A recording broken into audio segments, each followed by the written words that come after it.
We do start, though, with our top story this evening at 6. Protests, as you see there, at the Indianapolis State House and outside a hearing on a bill that may affect how schools teach, or if they can teach, about gender and sexual orientation in the classroom. I'm also queer, my family is queer, my kids are queer. This is completely unacceptable and inhumane. That bill has already gone through a number of changes at the State House just today. Yeah, it now bans any discussion of human sexuality through 3rd grade and requires schools to notify parents if students ask to change their names or pronouns. Fox 59 State House reporter Kristen Eskow takes us through the testimony today inside the chamber. Lawmakers amended the bill significantly at the start of the hearing. It now focuses on parental consent for a student to change their name or pronouns at school. It was one of the most heated hearings so far of the 2023 legislative session, with hundreds of protesters outside the House chamber. Shut it down! And occasional outbursts from the audience inside, which caused police to ask a few people to leave.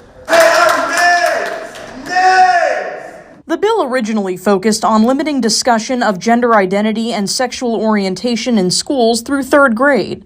But Republicans on the House Education Committee approved an amendment that instead requires written consent from a parent for a student to use a name or pronouns at school that's inconsistent with their sex assigned at birth.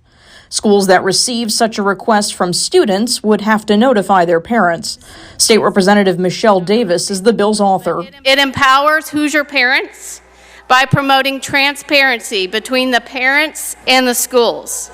That change didn't win over the dozens of opponents who testified, including parent and 7th grade teacher Carissa Dollar. House Bill 1608 would inhibit my ability to make my students feel safe and welcome at school. Please do not take away my right to respect my students' identities. Most who signed up to testify were against the proposal, but some spoke in support. Paula Davis helps run the group Moms for Liberty. This is about my right as a parent to guarantee my children are not being told the morals and values of their parents are wrong. It is guaranteeing that my children do not have an educator introduce them to a topic that I do not believe should be discussed outside of my presence. The bill also prevents schools from disciplining teachers who refuse to call students by different names or pronouns. Democratic State Representative Ed Delaney argues the bill is now more harmful than before it was amended. It's very clear what's actually going on underneath this bill, which is that some people want to control other people's lives.